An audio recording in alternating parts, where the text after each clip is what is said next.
Celso Napolitano recebe o deputado estadual pelo PSOL, Carlos Gianazzi, e Walter Alves, presidente do Sindicato dos Professores de Santos. Pode entrar, a sala é sua. Olá, nós estamos com mais um Sala de Professores, que é o programa da FEPESP. Agradecendo sempre a sua participação e a sua audiência. Hoje, com a presença, que nos honra muito, do deputado Carlos Gianazzi. O Gianazzi, ele é professor, doutor em História Econômica pela Universidade de São Paulo e deputado estadual pelo PSOL, atualmente no 3º mandato. O Gianazzi também é membro titular da Comissão de Educação da Assembleia Legislativa e coordena a Frente Parlamentar em Defesa da Escola Pública. Tudo bem, Gianazzi? Obrigado pela sua presença. Celso, eu que agradeço o convite para estar aqui conversando com vocês, com você e com o professor Walter aqui sobre as questões relacionadas à educação e à defesa dos nossos professores. Principalmente. Como o Gianazzi já adiantou, também está aqui o professor Walter Alves, que é um professor da rede privada de ensino, diretor da FEPESP, do Simples São Paulo e presidente do Sindicato dos Professores de Santos. Tudo bem, Walter? Tudo jóia, Celso. Obrigado por mais essa oportunidade de estar nesse espaço aqui, que é um espaço de discussão, um espaço democrático, mais um dos espaços da federação, e muito satisfeito de estar ao lado de um companheiro de luta, o Gianazzi, que sempre nos acompanhou em todos os enfrentamentos que nós travamos na rede privada. Isso é verdade. O Gianazzi sempre colocou o mandato à disposição das representações sindicais e das representações estudantis, como diz ele, em defesa dos professores, mas principalmente em defesa da educação e da qualidade de ensino. Eu faço questão de dar esse testemunho público aqui. Para iniciar, Gianazzi, eu queria que você comentasse a sua atuação no chamamento de audiências públicas para casos que envolvem problemas do ensino superior aqui no estado de São Paulo. Você coordenou uma CPI do ensino superior e agora também organizou uma audiência pública com relação aos problemas encontrados na Faculdade Metropolitanas Unidas, na FMU, sob a coordenação da Laureate, que é uma empresa dos Estados Unidos. Como é que foi isso? Conta um pouco disso para a gente. Olha só, o nosso mandato ele tem atuado muito também nessa questão das universidades privadas do estado de São Paulo. Logicamente, a gente atua muito na área pública, na defesa dos servidores, os profissionais da educação, da rede estadual, das redes municipais, mas nós também somos procurados intensamente por professores, servidores e estudantes do setor privado, principalmente das faculdades, dos centros universitários e das universidades privadas. Nós já acompanhamos muitos casos, o caso da São Marcos nós acompanhamos, o caso da Uniesp, em várias unidades, da Unisa, enfim, de várias, agora da FMU, mas da Embi Morumbi também. Enfim, nós temos já uma tradição, participamos da CPI, como você citou, do ensino universitário, que aprofundou um pouco mais as investigações, e sempre em parceria com o Simpro aqui de São Paulo, que é um grande parceiro, o Sindicato Combativo, que faz a defesa dos professores, junto com vocês, da FEPESP.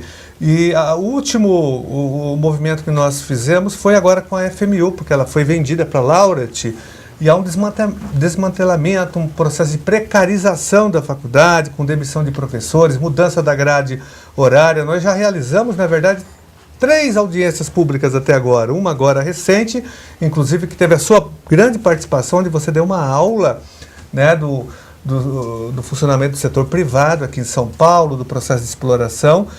Mas nós já tínhamos há 2 anos já feito outras audiências com a FMU, que já, após a entrada da Laureate, ela começou no processo de degradação. E agora foi o máximo, demissão de 220 professores, redução da carga horária, redução da grade curricular, um golpe nos alunos e nos professores.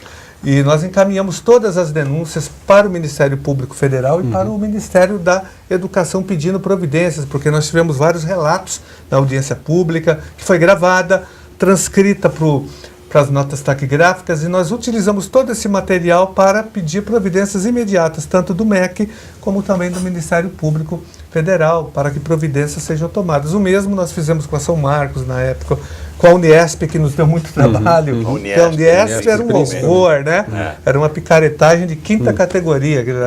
Eles exploravam, aquele Fernando Costa dava calote nos professores, nos alunos, nos funcionários e até mesmo nas faculdades que ele comprava. Os antigos proprietários eram golpeados por ele, é um absurdo total. Enfim, então nós estamos atuando muito, ajudando a fiscalizar, mas sempre em parceria com o SINPRE e com a FEPESP. E, Janase, como é que você enxerga esse descaso? Porque você já participou e inclusive implementou várias audiências públicas com essas instituições. E você percebeu o descaso dessas instituições com esses temas, né? Educação, precarização do trabalho, desrespeito aos contratos com os alunos. Como é que você enxerga o papel dessas instituições privadas? Evidentemente que não são todas, não vamos generalizar.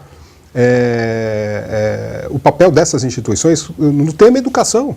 Quer dizer, qual que é o compromisso? Você consegue enxergar isso nessas grandes empresas, nesses grandes grupos? Agora, falando de grupos econômicos como a Laurent, por exemplo, como é que você vê, como é que você enxerga isso? Só para emendar, algum desses grupos atendeu alguma convocação que você tenha feito para essa audiência, para essas audiências? Walter, muito boa a sua colocação.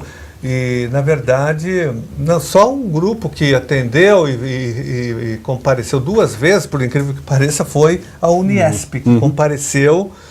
O próprio Fernando Costa compareceu em 2 audiências que nós convocamos, que eu convoquei. Agora, as outras audiências públicas, embora nós tenhamos convidado as mantenedoras, elas não compareceram. Então, respondo a sua pergunta, é um descaso total. Tem exceções, logicamente, como você disse, mas, no geral, a educação virou mais do que mercadoria para eles. Virou lucro fácil e rápido, virou investimento mesmo, ainda mais com esses grupos estrangeiros, internacionais chegando, como a Laurent, tem essas fusões que ocorrem, então piorou a situação com o investimento na Bolsa de Valores, né, com o mercado financeiro atuando nessa área também, com os fundos de investimentos entrando nesse grande negócio, é uma mercadoria, que isso aí, agora, é um descaso generalizado, tem exceções. Agora, pior do que o descaso com dessas universidades, dessas mantenedoras, é o descaso do poder público. Não há fiscalização, vem aqui não fiscaliza nada.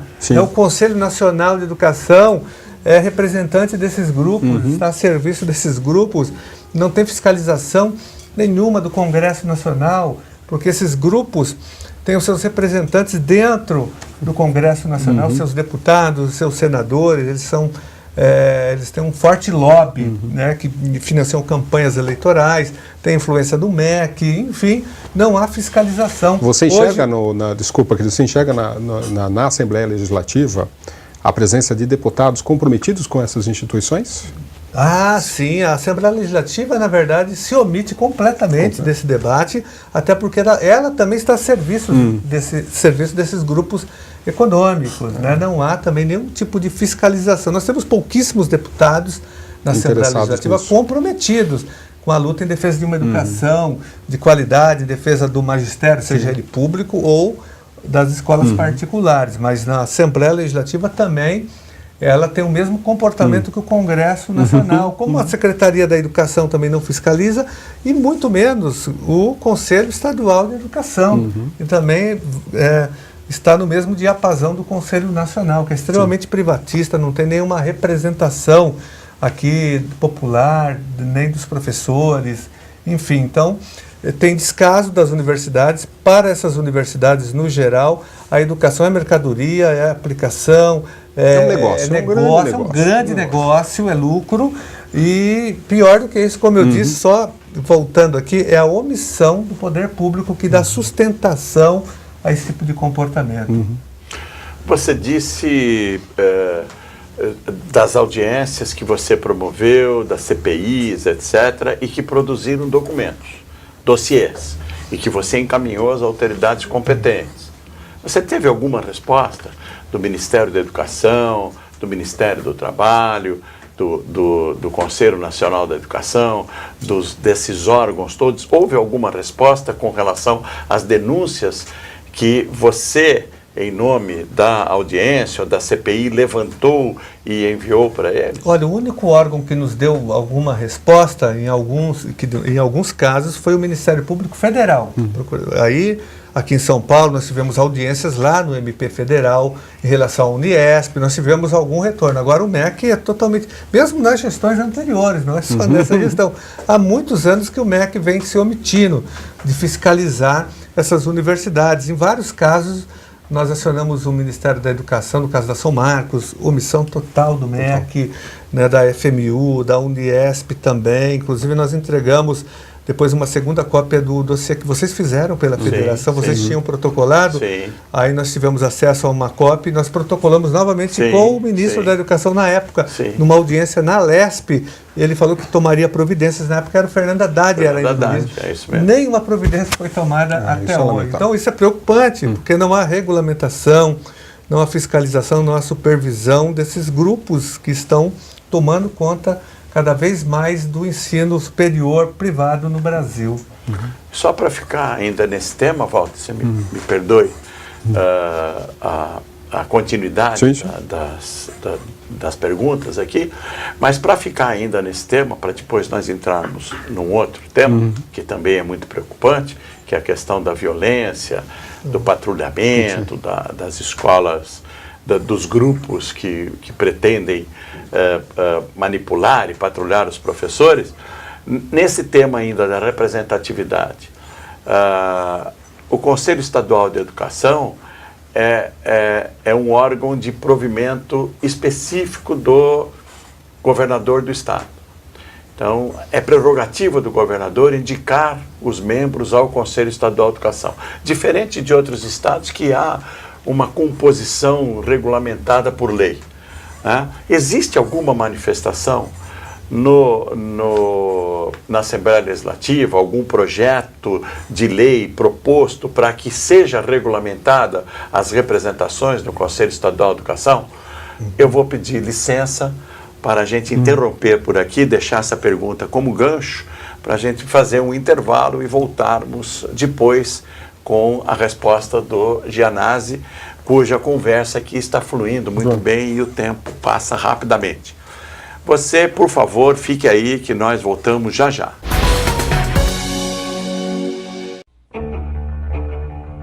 O governo sem votos quer te vender barato. Inventou a reforma trabalhista para atacar o seu emprego, a sua organização sindical. Vai deixar por isso mesmo? Nós vamos resistir aos ataques da reforma trabalhista. Qualquer pressão, qualquer tentativa de acordo individual, denuncie imediatamente ao seu sindicato.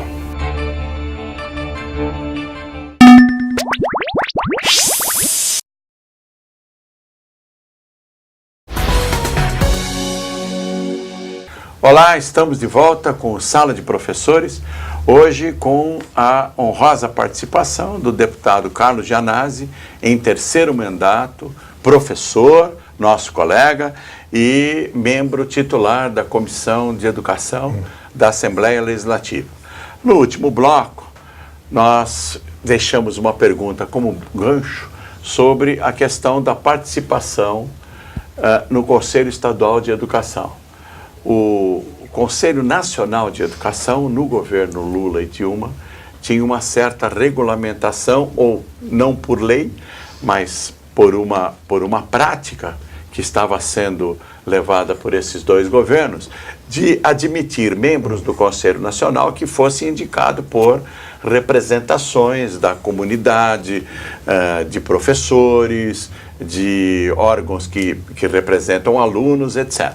Esse desgoverno, a primeira medida a primeira medida que tomou foi dissolver o Conselho Nacional da Educação, anular as nomeações antes e nomear representantes principalmente de mantenedores.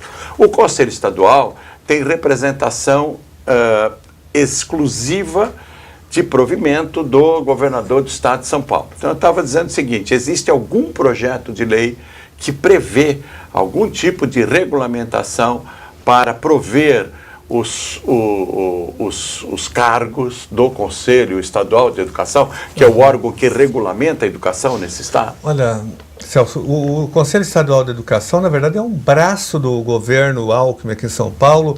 Ele é antidemocrático, não tem gestão democrática e as indicações, como você disse, são feitas pelo próprio governo. Então você tem lá vários ex-secretários de educação, Rosinel Bauer faz parte, Guiomar Damu de Mello, todas essas pessoas que ajudaram a destruir a educação estadual, a destruir a carreira do magistério estadual, estão lá agora participando do Conselho, também tomando medidas, aprovando deliberações, resoluções contra a educação e privilegiando, logicamente, o setor privado. Esse é o papel, infelizmente, desse Conselho, que não há nele gestão democrática. Agora, na Assembleia Legislativa, nós temos várias iniciativas. Eu, pelo menos, há 10 anos venho lutando muito dentro, apresentando projetos, propostas, fazendo denúncias, enfim, tomando várias iniciativas para que ele seja democratizado. Acontece que a base do governo obstrui qualquer votação nesse sentido de democratizar o Conselho, é obstruída pela base de sustentação do governo. Por isso que nós não conseguimos ainda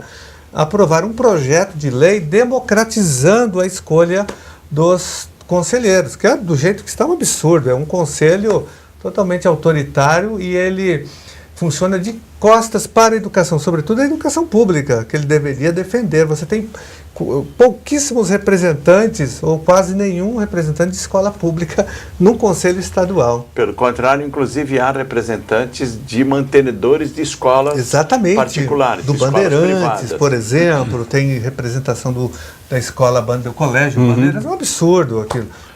É um conselho privatista, extremamente a serviço das escolas particulares, dessa lógica de desmonte da educação.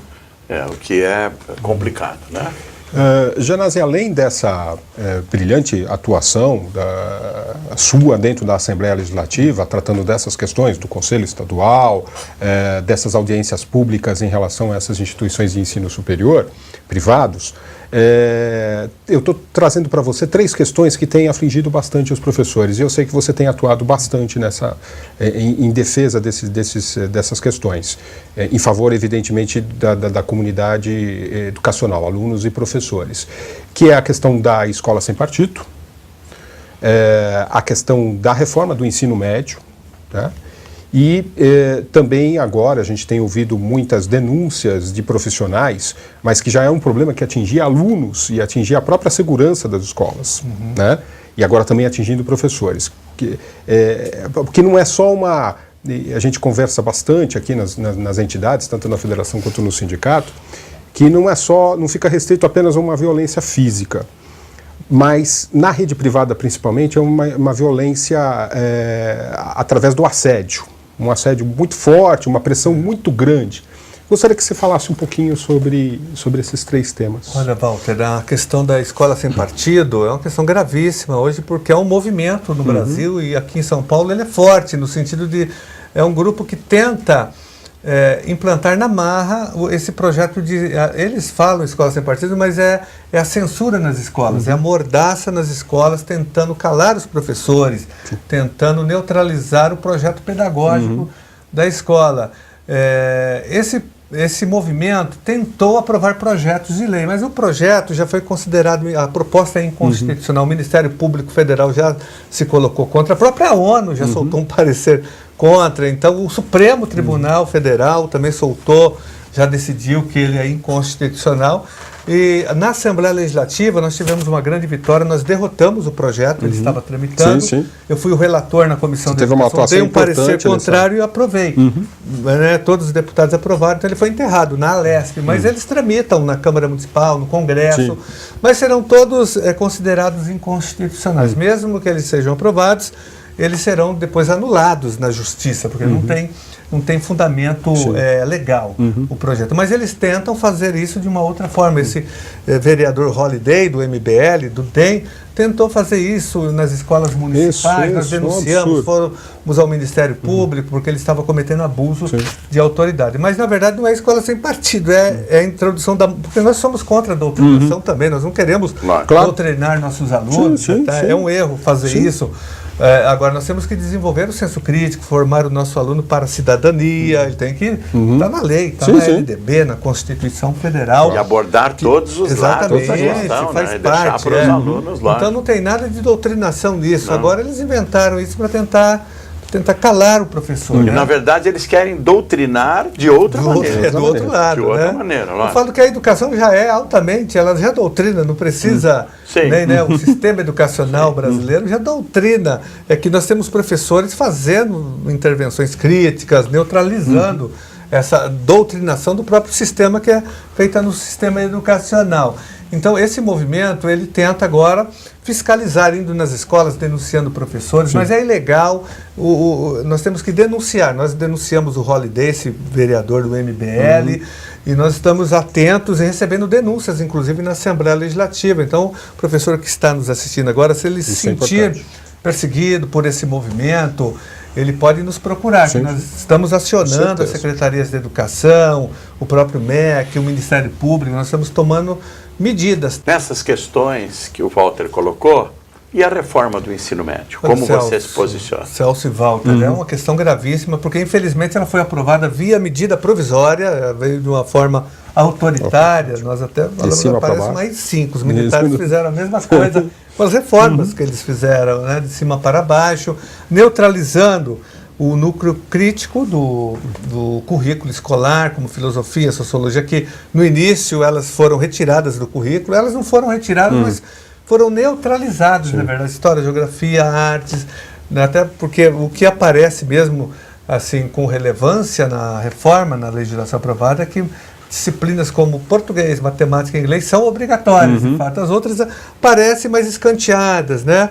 No outro grau de importância. Fazem parte do núcleo, né? Mas fica de uma forma muito difusa. E aquelas áreas, aquelas divisões de áreas, né? Também são complicadas, porque nós conhecemos a rede de ensino, principalmente a rede pública, elas não estão aparelhadas e equipadas para oferecer todas as áreas. Então você vai ter uma escola que só vai oferecer uma área de conhecimento. E as escolas privadas dizem que isso é muito caro e que também não vão poder oferecer todas. Então é inviável. Os militares também tentaram isso. Em 1982 eles fizeram exatamente uma reforma instituindo a profissionalização compulsória no antigo 2º grau, agora ensino médio. Mas não foi viável, porque na verdade havia nomes de disciplinas profissionalizantes, mas os conteúdos continuavam os mesmos. Exatamente. Matemática, física, português e etc. Exatamente. Então essa reforma do ensino médio está fadada ao fracasso, até porque ela não tem o respaldo, o apoio dos alunos, da comunidade escolar, dos professores, das entidades. Ela veio de cima para baixo. Mas a propaganda oficial fala em 72% de aprovação. Mas isso não corresponde à realidade. Então, eu acho que ela não será viabilizada por falta de estrutura. A escola de tempo integral não será viabilizada, porque ainda mais agora com a PEC 55, emenda 95, que congelou os investimentos em educação por 20 anos. Não haverá recursos para a construção de novas escolas. É inviável equipá-las para atender a essa deliberação. Eu acho que vai ser uma lei morta, né? Como foram as outras aprovadas no Brasil.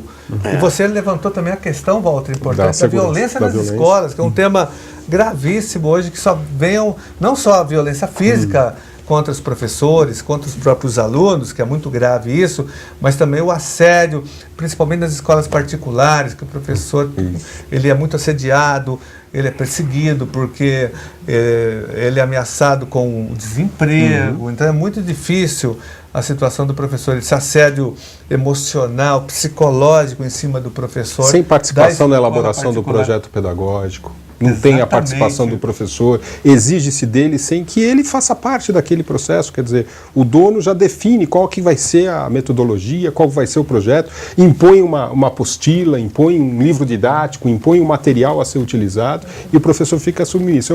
É um tipo também de violência, você não entende dessa forma? É uma violência tão grave quanto a violência física, é a violência simbólica, né? O que eu falo, o que você falou também é assédio, na verdade, né? Perseguição. é assédio e tira a autonomia do professor. Mas tem crescido muito no Brasil, tanto na rede privada como na rede pública de ensino. Essa questão do assédio, na escola particular, ela se manifesta pela pressão dos pais em relação à atuação dos professores. O pai paga, ele que manda. Então você diz, não, é ilegal, é inconstitucional a escola sem partido. Mas os grupos que estão sendo formados pelos pais nas escolas, pelas redes sociais, WhatsApps, etc., denunciam professores e os professores se sentem ameaçados, porque eles podem ser demitidos a qualquer momento. E na escola pública, a questão da violência, e aí é um caso de violência psicológica. Na escola pública, a violência física cresce também, né? Então, me parece que nós precisamos de um movimento, né, que possa favorecer a atuação do professor e salvaguardar a atuação dele, tanto no caso da violência psicológica quanto no caso da física.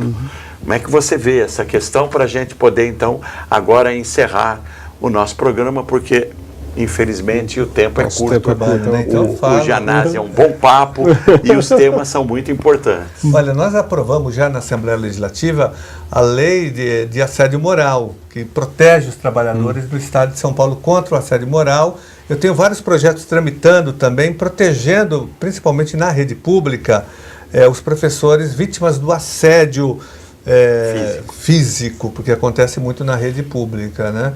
E, por exemplo, um professor que é ameaçado pelo crime organizado, pelo narcotráfico, quadrilhas nas escolas, então ele tem que ser afastado, mas com remuneração, até que o Estado tem que se responsabilizar e resolver a situação. Não, o professor não pode voltar para aquela escola se ele é ameaçado. E nós temos muitos professores nessa situação no estado de São Paulo, porque o crime cresce, o crime organizado, as máfias, né, principalmente nas escolas da periferia. Tem muito professor ameaçado, ele não tem condição de voltar, mas aí o Estado tem que dar proteção para ele, mas afastá-lo provisoriamente, com remuneração, sem que ele tenha nenhum prejuízo dos seus vencimentos, da sua carreira, até que o Estado resolva aquela situação. E também nós defendemos, né, o fim da superlotação de salas, que as escolas tenham funcionários, não tem funcionário de apoio nas escolas públicas, não tem mais inspetor de alunos, não tem quadro de apoio, são escolas com uma grande defasagem, então não tem vigia, não tem segurança nenhuma nessas escolas. Isso facilita, né, a violência, sem dúvida nenhuma. E o que é mais significativo é que é um projeto educacional de mais de 20 anos. Esse grupo que está no poder está lá há mais de 20 anos. Isso é o mais surpreendente. O que é mais surpreendente mesmo, você citou a Rose Neubauer, no estado mais rico da União. No estado mais rico da União, mais poderoso. Não há uma solução de continuidade, porque é um projeto do PSDB nesse tempo todo, né? E não consegue resolver esses problemas. Né? E tem uma Assembleia Legislativa, como você colocou aqui, amordaçada por um grupo de apoio ao governo do Estado. Mas felizmente ainda temos deputados com a sua coragem e a sua determinação. Eu queria agora encerrar. Muito obrigado ao Carlos, ao Walter e principalmente a você que nos prestigia. Continue colaborando conosco, criticando, sugerindo, fepesp.org.br e até o próximo Sala de Professores. Obrigado.